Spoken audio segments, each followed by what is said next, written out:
시간 우리 다 같이 하나님의 말씀 마가복음 11장 1절부터 10절까지 말씀 보시겠습니다. 신약 성경 마가복음 11장 1절부터 10절까지 말씀 저와 여러분이 한 절씩 교독하도록 하겠습니다. 마가복음 11장 1절입니다. 그들이 예루살렘에 가까이 와서 감난산 벳바게와 베다니에 이르렀을 때에 예수께서 제자 중 둘을 보내시며 이르시되 너희는 맞은편 마을로 가라. 그리고 들어가면 곧 아직 아무도 타보지 않은 나귀 새끼가 매어 있는 것을 보리니 풀어 끌고 오라. 만일 누가 너희에게 왜 이렇게 하느냐 묻거든 주가 쓰시겠다 하라. 그리하면 즉시 이리로 보내시리라 하시니 제자들이 가서 본즉 나귀 새끼가 문 앞에 거리에 매어 있는지라 그것을 푸니 거기 서 있는 사람 중 어떤 이들이 이르되 나귀 새끼를 풀어 무엇 하려느냐 하매 제자들이 예수께서 이르신 대로 말한데 이에 허락하신지라. 나귀 새끼를 예수께로 끌고 와서 자기들의 겉옷을 그 위에 얹어 놓음에 예수께서 타시니 많은 사람들은 자기들의 겉옷을 또 다른 이들은 들에서 벤 나뭇가지를 길에 펴며 앞에서 가고 뒤에서 따르는 자들이 소리 지르되 호산나 찬송하리로다. 주의 이름으로 오시는 이여 찬송하리로다. 오는 우리 조상 다윗의 나라여 가장 높은 곳에서 호산나 하더라. 아멘. 아멘. 예.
말씀을 증거할 수 있도록 강대상을 비워주신 김정일 목사님과 또 제가 말씀을 증거할 수 있도록 허락하여 주신 우리 당회 위에 감사의 말씀을 드립니다. 오늘 제목은 그리스도의 십자가와 부활, 우리 성경 말씀의 핵심이라고 할 수 있는 그 말씀을 제가 증거하고자 합니다. 시작은 종려주일부터 시작하겠습니다. 오늘은 종려주일입니다. 우리 한국에서는 종려주일 하면 무슨 말인지 잘 모릅니다. 그런데 갈릴리에서 3년 4개월 동안 사역을 마치시고 이제 십자가를 지시기 위해서 예루살렘 성으로 예수님께서 들어오시는데, 그때 유대인들이 예수님께서 오시는 것을 환영하는 의미에서 종려나무의 그 잎사귀와 가지를 꺾어 가지고 예수님의 들어오심을 환영을 했습니다. 그래서 종려나무 가지를 꺾어서 이렇게 했다. 그래서 종려주일이라고 그렇게 이름을 붙였습니다. 이 종려주일은 고난주간의 시작입니다. 고난주간의 시작이고, 이 고난주간에 어떤 일이 있었느냐? 예수님께서 우리 요일로 하면 목요일 저녁에 예수님 그 제자들과 성만찬을 했습니다. 이 포도주는 나의 피고 이 빵은 나의 몸이다 하는 것을 예수님께서 이제 말씀을 하시면서 성만찬을 지킬 것을 이렇게 제자들에게 부탁하셨고, 그것이 성만찬 지정입니다. 그러고 난 다음에 이제 예수님께서 대제사장들과 서기관, 바리새인, 장로 이런 사람들의 그 고발로 예수님께서 이제 붙잡혀서 갔습니다. 가고 베드로는, 다른 제자들은 다 도망가고 베드로는 끝까지 있다가 주님을 모른다고 3번 부인하는 그런 일이 있었습니다. 그런 일이 있었는데, 그러고 난 다음에 금요일 날 예수님께서 이제 십자가에 못 박히셨죠. 예수님께서 예루살렘 성에 들어오실 때에 왜 이 사람들이 이렇게 예수님을 환영하고 했느냐? 그 이유는 이들이 알고 믿기로는 예수님을 자기들이 로마에서 압제당하고 고통스러워하는 것을 해방시켜 주실 분이다, 이렇게 알고 믿었습니다. 그래서 예수님을 메시아다 하면서 환영을 했는데, 메시아는 우리가 잘 아시는 대로 히브리어고, 그것을 이제 헬라 말로 바꾸면은 그리스도가 되는 것입니다. 메시아, 그리스도의 그 뜻은 뭐냐면은 제사장, 선지자, 왕이라는 뜻입니다. 우리의 왕이 되어 가지고 우리의 이 압제를 풀어주고 우리를 해방시켜 달라, 그런 의미에서 예루살렘에 있던 이 유대인들이 예수님의 오심을 그렇게 환영을 했습니다. 그런데 사실은 예수님께서 오신 목적이 뭡니까? 자기 백성을, 죄와 허물로 죽었던 자기 백성들을 구원하시기 위해서 이제 십자가를 지시려고 들어오셨고, 우리에게 사죄를 주고 새 생명을 주시기 위해서 예수님께서 들어오셨는데, 그것을 예루살렘에 있던 유대인들은 몰랐던 것입니다. 예수님께서 제자들에게 내가 십자가에 못 박혀 죽고 사흘 만에 부활해야 될 것이다 하는 것을 그 말씀을 하셨습니다. 그러나 이 사람들은 이쪽 귀로 듣고 이쪽 귀로 흘려버렸습니다. 사람들은 뭐라고 합니까? 선택적으로 듣는다 하잖아요. 선택적으로 자기가 듣고 싶은 말, 자기가 기다렸던 말 그것만 듣는 것입니다. 예. 그래서 예수님은 십자가에 금요일 날 못 박히시고 죽으신 지 사흘 만에 부활하셨습니다. 예수님께서 예언하시고 약속하신 대로 부활을 하셨습니다. 그리고 바로 승천하신 것이 아니고 40일 동안 이 땅 위에 계셨습니다. 계시면서 여러 사람에게 보이시고 또 제자들에게 당부할 것은 당부하시고 그러셨습니다. 그러시고 승천을 하셨는데 승천하시기 직전에 제자들에게 부탁하신 말이 있습니다. 마태복음 28장에 보면은 그러므로 너희는 가서 모든 족속으로 제자를 삼아 아버지와 아들과 성령의 이름으로 세례를 주고 내가 너희에게 분부한 모든 것을 가르쳐 지키게 하라. 이렇게 말씀을 하셨고 사도행전 1장 8절에서는 뭐라고 합니까? 오직 성령이 너희에게 임하시면 너희가 권능을 받고 예루살렘과 온 유대와 사마리아와 땅 끝까지 이르러 내 증인이 되라. 그 두 가지 부탁을 하셨습니다. 그런데 이 두 가지 부탁을 가장 잘 이행한 사람이 누구냐? 누구라고 생각이 되십니까?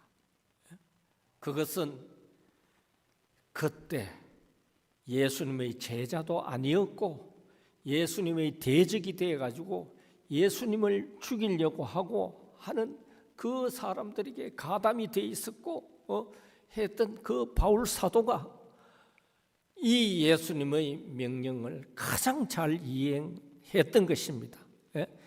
그 예수님의 경영, 예수님의 경영 이것이 너무나도 기가 막히다 하는 것을 알 수가 있습니다.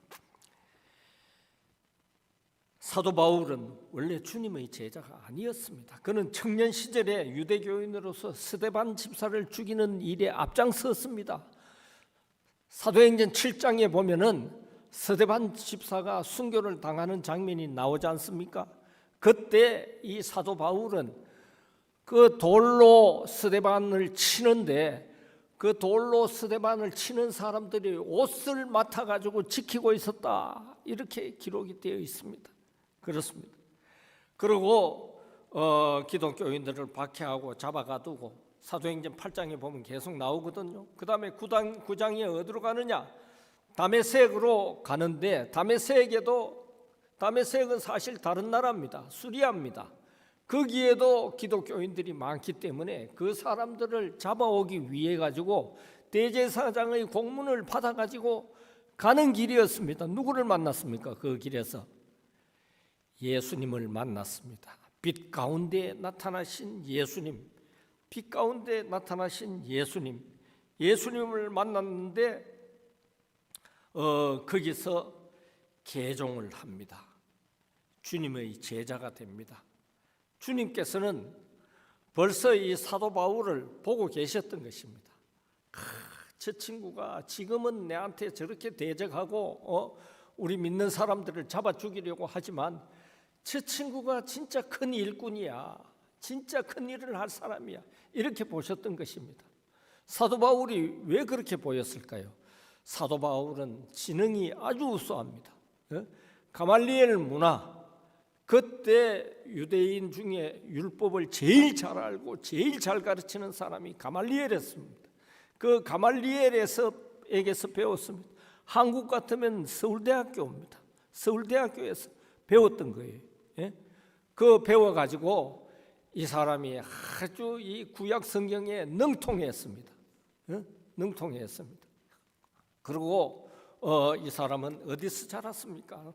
나면서부터 로마 시민이라 했잖아요. 나면서부터 로마 시민. 터키의 길리기아성 다소에서 나서 자랐는데 이것은 BC 4세기에 그리스 그 헬라의 왕이 누구였느냐? 알렉산더라고 있었습니다. 알렉산더 이 사람이 그때 터키, 그리스, 로마 이쪽, 그 다음에 이쪽에 또 인도 쪽, 그쪽까지 다 해가지고 그걸 장악하고 있었거든요. 이 베들레헴, 유다, 북이스라엘, 수리아, 그건 말할 것도 없습니다. 다 이렇게 있었는데 알렉산더가 어떤 정책을 폈느냐? 자기가 점령하고 있는 모든 지역은 헬라화 정책을 폈습니다. 헬라 언어를 써라, 헬라 문화대로 살아라, 이렇게 해가지고 다 했기 때문에 사도 바울은 길리기아 다소에서 났기 때문에, 길리기아 다소는 터키 아닙니까, 그죠? 우리가 성경에 소아시아 지방이라고 하는데 거기서 이 헬라 언어를 배우고 헬라 문화를 배우고 다 했는 거예요. 그 알렉산더를 통해서 하나님께서 앞으로 그 일어날 일을 보고 다 정지 작업을 해놓으신 거예요. 그렇기 때문에 헬라어에 정통하고 헬라 문화에 정통하고 또 워낙 뛰어나고 하니까 저 친구가 진짜 나의 이 복음을 전해야 돼, 그 생각을 하신 것입니다. 그래서 뭐라고 했느냐? 예수님께서 사울 청년에게 사울아 사울아 내가 어찌하여 나를 박해하느냐? 너는 일어나 시내로 들어가라. 내가 행할 것을 내게 이를 자가 있느니라.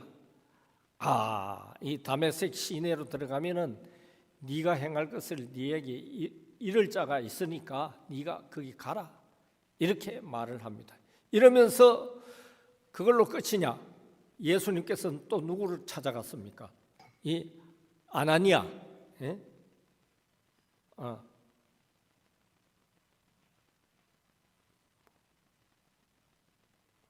아나니아 제자를 찾아갔습니다. 찾아가가지고 아나니아에게 아나니아야 일어나 집 가라 하는 거리로 가서 유다의 집에서 다소 사람 사울이라 하는 사람을 찾으라. 그가 기도하는 중이니라.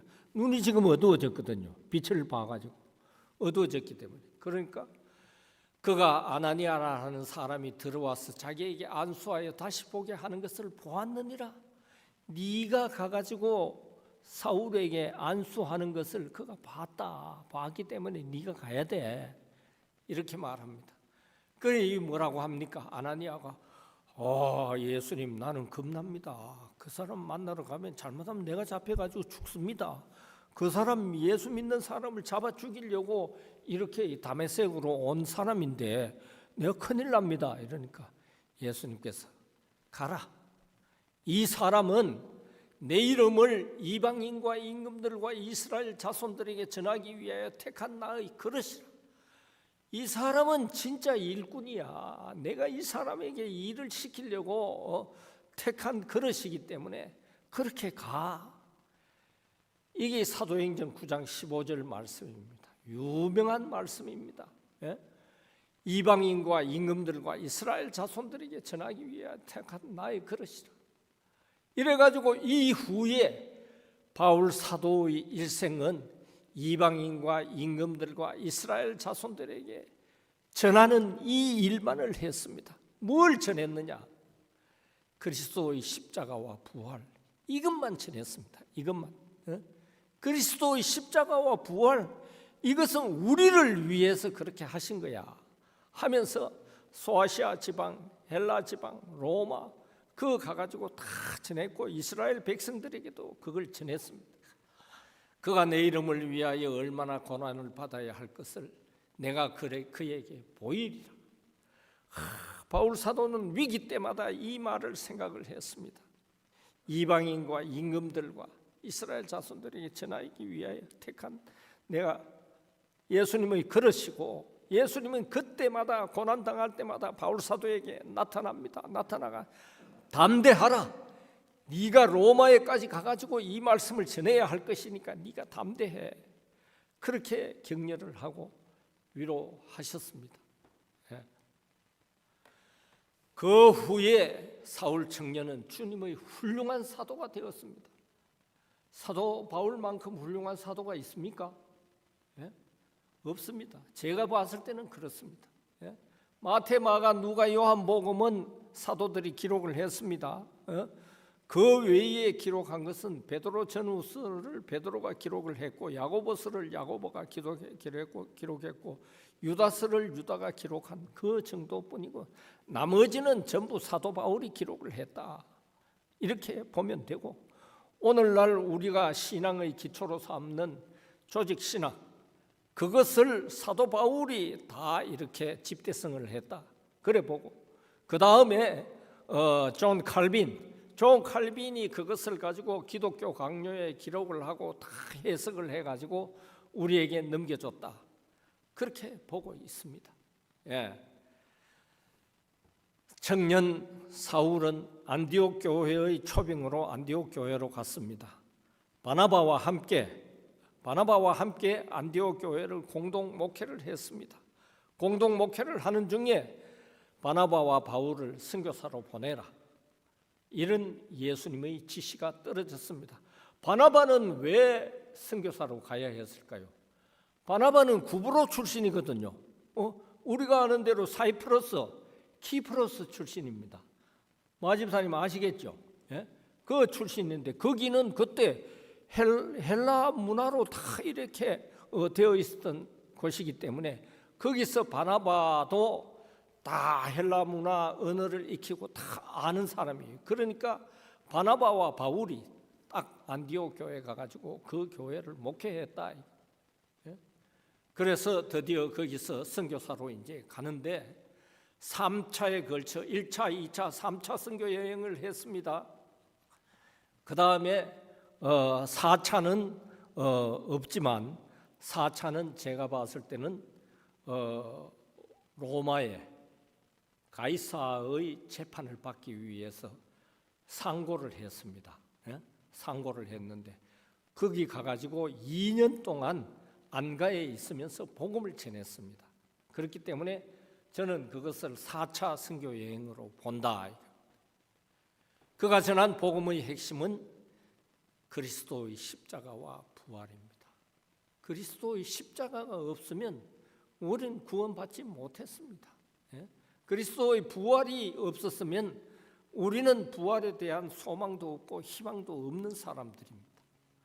그래서 서두가 좀 깁니다마는 오늘은 종려주의를 맞이해서 그리스도의 십자가와 부활에 대해서 지금부터는 짤막짤막하게 말씀드리겠습니다. 예. 그리스도의 십자가는 우리에게 새 생명의 은혜를 주셨습니다. 새 생명, 죄와 허물로 죽었던 우리들입니다. 그리스도의 십자가는 그 육체적 죽음을 의미합니다. 그 십자가의 죽음은 로마 총독 빌라도의 사형 선고로 공식적으로 죽은 것입니다. 우리가 모르게 뭐 대강 어디 가서 뭐 이렇게 죽은 것이 아니고 이것은 로마의 그 역사에도 다 기록되어 있는 그런 공식적인 죽음이다. 그의 죽음은 뭡니까? 뭐 하시기 위해서 죽었습니까? 우리 대신 형벌 받으셨습니다. 죄의 삭은 뭡니까? 죄의 삭, 사망입니다. 죽음입니다. 죄의 값을 다 치르기 위해서 형벌 받으셨습니다.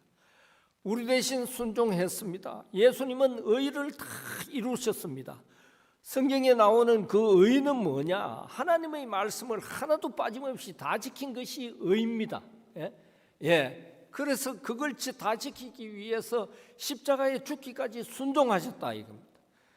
그 다음에 우리 대신 하나님과 화목을 이루었습니다. 죄를 지었기 때문에 하나님과 원수가 되었습니다. 아담과 하와가 죄 지었기 때문에 하나님과 원수되고 그 다음에 태어난 모든 인류는 다 하나님과 원수된 상태에서 태어나기 때문에 이 세 가지 죄와 의, 하나님과 화친 이 문제가 해결돼야 되는 것입니다. 그는 무죄하셨습니다. 예수님이 죄가 있었습니까? 없었습니다. 율법을 하나도 어긴 게 없습니다. 우리가 당할 저주와 형벌을 대신 받아 죽으셨습니다. 이것을 대형의 사죄라 합니다. 대신 형벌 받으심으로 우리에게 사죄를 주었다. 그렇습니다. 그는 우리에게 또 하나님의 율법의 요구를 대행하기 위해서 십자가에 죽기까지 순종하셔서 의를 이루셨다. 예수님께서 하나라도 율법을 어긴 것이 있고 성경 말씀을 어긴 게 있으면 우리의 구주가 될 수가 없습니다. 하나도 어긴 게 없습니다. 그러니까 그 의를 이루셨는데 그 예수님을 믿을 때 우리에게 신학적으로 뭐라 합니까? 이신칭이다. 이신칭이가 왔다. 이래 하죠, 그죠? 예. 이는 서이자입니다. 신은 믿을 신자입니다. 그러니까 믿음으로써 칭의, 우리가 의롭다 칭함을 받는다 하는 이것이 신학적으로 굉장히 중요한 용어입니다. 한번 따라해 보실까요? 이신칭의. 예, 이신칭의. 우리는 이신칭의에 의해서 의인이 되었습니다. 실제로 매일 살아가면서 죄도 짓고 뭐 거짓말도 하고 남하고 다투기도 하고 이런 우리가 의인이 될 수가 없잖아요. 의인이 될 수가 없는데 예수 그리스도를 믿음으로써 예수 그리스도께서 이루신 그 의, 그것이 우리 것이 된다. 이래가 우리가 의인이 된 거예요. 의인이 돼야 천국에 가지 죄인으로서는 못 갑니다. 그렇습니다. 그것을 이루기 위해서 예수님께서 대신 죽으셨습니다. 그리고 십자가에 죽으심으로 하나님과 우리 사이의 원수관계, 이걸 해결해야 될 거 아닙니까? 원수로 그대로 돼 있어 가지고는 천국에 못 가잖아요. 하나님 얼굴 뵈러 못 가잖아요. 그러니까 원수관계를 해소하기 위해서 예수님께서 십자가에 못 박혀 죽으셨다. 이것이 조직신학에서 굉장히 중요한 말씀입니다. 그리하여 우리에게 대형의 사죄와 대행의 칭의와 대화치연으로 인한 새 생명의 은혜를 주셨다. 여러분 모두 새 생명의 은혜를 받으셨죠? 예. 안 받으신 분 계십니까? 새 생명의 은혜. 예? 이걸 받아야 천국 갑니다. 무조건 예해야 하는 거예요. 무조건 예. 그렇게 답변을 해야 됩니다. 그 다음 두 번째는 그리스도의 부활은 우리에게 부활의 소망을 주었습니다. 그리스도께서 부활하신 것이 우리 부활의 몇 번째 열매라고요? 첫 번째 열매라 하셨죠, 그죠? 첫 번째 열매. 예수님께서 부활하셨기 때문에 우리가 부활하는 거예요. 성경은 여러 곳에서 그리스도의 부활 메시지를 제시하고 있습니다. 그리스도의 부활은 구약 성경에 예언되었습니다. 야, 다윗이 우리보다 몇천 년 앞서 산 사람인데 다윗이 저걸 예언을 했습니다. 예수님께서도 친히 자신의 부활을 예언하셨습니다. 사복음서에는 그리스도의 부활 사건을 모두 기록하고 있습니다. 마태 28장, 마가 16장, 누가 24장, 요한복음 20장 다 기록되어 있습니다. 이 복음서라고 해가지고 예수님께서 사역하신 것이 다 똑같이 기록되어 있는 것이 아닙니다. 그 사도들이 기록한 시기가 다 다르고 하기 때문에 그런데 이것은 가장 중요한 사건이기 때문에 다 기록이 되어 있다. 부활하신 그리스도께서는 확실한 많은 증거로 친히 사심을 나타내셨습니다. 그죠? 베드로가 예수님 배반하고 물고기 잡으러 갈릴리 호수로 갔는데 그 예수님께서 아침에 나타나셨잖아요. 물고기 다 구워놓고 떡 이거 다 구워놓고 제자들을 불렀잖아요. 불러가지고 다 이렇게 하신 거라든지 그런 것은 확실한 많은 증거 중에 하나다 이런 말씀드릴 수 있습니다. 그리스도의 부활에 대한 또 하나의 강력한 증거는 사도들의 증언입니다. 사도들 사도행전 2장에 어떤 사건이 기록되어 있습니까? 성령 강림 사건이 기록되어 있습니다. 오순절 성령 강림 사건이 기록된 것이 사도행전 2장입니다.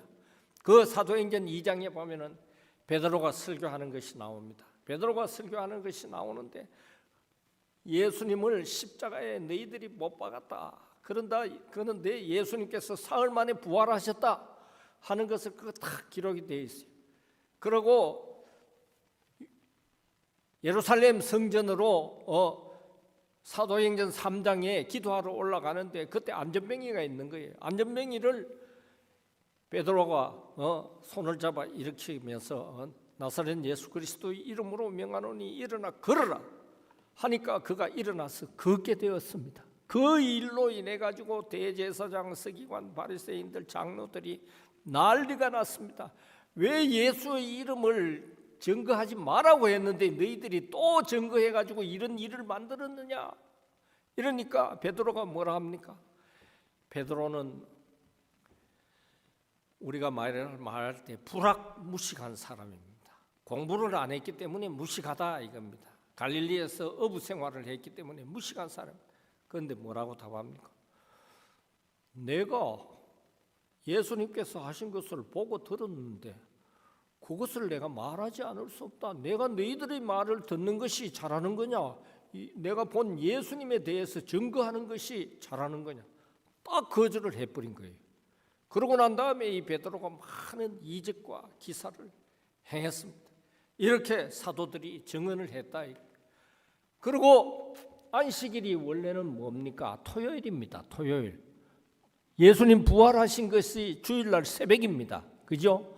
이러니까 이 기독교인들이 전부 이제는 안식일날 안 모이고 주일날 모여가지고 예배를 드리는 거예요. 주일날 모여가지고.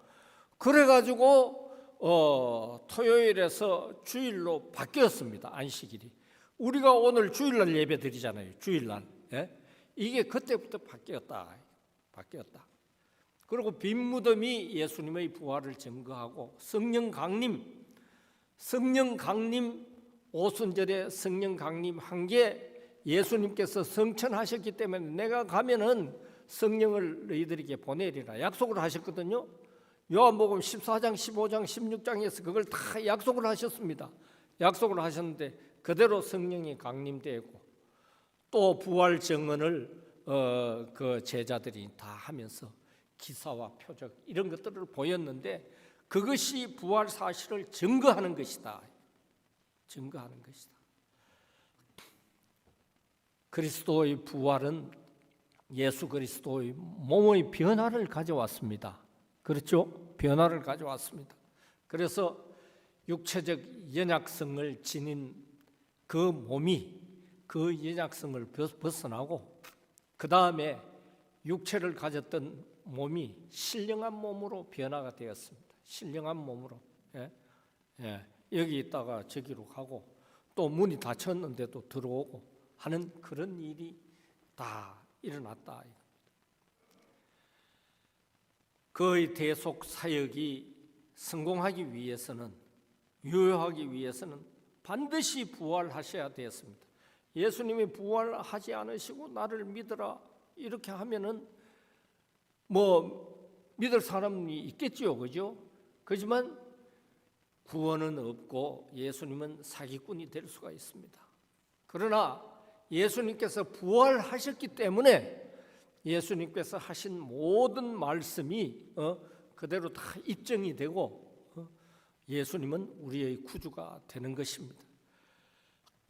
그의 속죄 사역이 완성되었음을 부활이 증명을 하는데 그것은 또 누가 인정을 하느냐? 성부 하나님께서 인정하시고 선언하신 것이다. 그렇기 때문에 예수님께서 부활하셨다. 이 말씀입니다. 이제 예수님의 부활은 우리의 부활의 미래적 약속입니다. 보증입니다. 예수님께서 부활하셨기 때문에 우리는 부활합니다. 윤진아 사모님 맞습니까? 네, 맞습니다. 그리스도의 부활로 말미암아 성도의 칭의, 아까 말씀드렸죠. 칭의와 중생과 부활이 가능하게 되었다. 그래서 예수님은 부활하심으로써 교회의 머리라고 하잖아요. 예수님을 주의 몸된 교회의 머리 되시고 하는데 교회의 머리와 우주의 대주제자가 되셨다.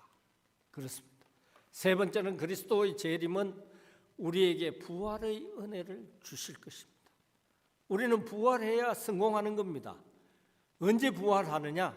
예수님 재림하실 때 부활합니다. 우리가 죽어가지고 우리의 영혼은 먼저 천국에 가고 우리의 몸은 화장을 당하든지 땅에 매자야 되든지 하겠는데 그 몸이 언제 부활을 하느냐? 예수님 재림하실 때 천국에 가 있는 우리의 영혼을 우리의 몸이 만나가지고 부활한다. 그때 우리도 신령한 몸을 이룹니다. 신령한 몸을. 그렇습니다. 예수 그리스도께서는 세상을 심판하시고 자기 백성의 구원 완성을 위해서 재림하십니다. 불신자들에게는 심판주로 오시고 성도들에게는 구원주로 오십니다. 심판의 대상은 누구냐? 사람들과 천사들입니다. 우리가 생각할 때 천사가 무슨 심판을 받아? 이래 생각할 수가 있죠. 그런데 천사 중에는 예수님을 배반한 천사가 있습니다. 그래서 사탄이 된 천사들이 있고 떼거지로 같이 나가가지고 그래 한 그 천사들이 있기 때문에 그걸 다 심판을 해야 됩니다. 인간과 천사가 심판의 대상이다. 그의 선고는 최종적이어서 각 사람의 운명을 영벌과 영생, 영벌을 받을 사람은 지옥으로 갑니다. 영생할 사람은 천국에 갑니다. 수치를 당할 사람은 지옥에 갑니다. 영광을 누릴 사람은 천국에 가는 것입니다. 재림하셔서 원수 사탄을 완전히 정복하고 지금 공중의 권세 잡은 사탄, 우리가 할 수만 있으면 죄를 짓도록 하려고 하는 그 사탄, 그것은 예수님께 완전히 정복되고 우리는 구원을 받아서 영광 중에 예수님과 하나님과 성령님과 함께 천국에서 살게 될 것입니다. 그의 재림과 심판으로 현 세계는 끝이 납니다. 새 하늘과 새 땅이 됩니다. 전부 불로 타서 없어진다 했습니다. 그러니까 예수님의 재림은 우리들의 소망이 되는 것입니다. 예수님의 재림을 소망하지 않는다. 나는 예수님의 재림은 상관이 없어. 이런 분은 구원과 멀 수가 있습니다. 그리스도인들은 마땅히 깨닫고 조심해서 회개와 거룩한 생활로 주님 맞을 준비를 해야 됩니다. 주님의 재림을 앞둔 우리들은 주님 앞에 섰을 때 무슨 소리를 들어야 됩니까? 착하고 충성된 종아, 그걸 들어야 됩니다. 한번 따라 해보실까요? 착하고 충성된 종아. 소리가 좀 약합니다. 한번 더 해보겠습니다. 착하고 충성된 종아. 이 소리를 듣기를 원하십니까? 이 소리를 들어야 되는 거예요. 이 소리를 들어야 돼. 이 소리 못 들으면 천국에 가서도 제일 구석진 데 가서 처박혀 살아야 돼. 그렇습니다. 이 소리를 듣도록 우리는 신앙생활을 잘해야 됩니다. 주일날 예배도 안 빠져야 되고, 성도들이 해야 되는 것 중에 가장 좋은 건 뭡니까? 주님의 증인이 되라 하셨잖아요. 주님의 증인이 되는 것은 전도하는 거예요. 전도하는 거. 그렇습니다. 말씀을 정리하겠습니다. 그리스도의 십자가는 우리에게 새 생명의 은혜를 주었습니다. 아멘입니까? 그리스도의 부활은 우리에게 부활의 소망을 주었습니다. 아멘. 그리스도의 재림은 우리에게 부활의 은혜를 주실 것입니다. 이것들을 기억하시고 최선을 다해서 신앙생활 하시는 샬롯 베델 교회의 모든 성도님들이 되시기를 축원합니다. 기도하겠습니다.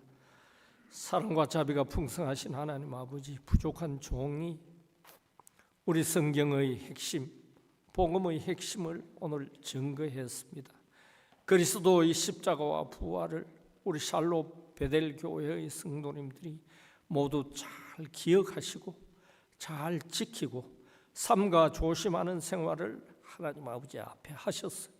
우리 주님 재림하실 때 잘했다 착하고 충성된 종아 하는 그 소리를 모두 들으시도록 선하게 인도하여 주시옵소서. 예수님의 이름으로 기도드립니다. 아멘.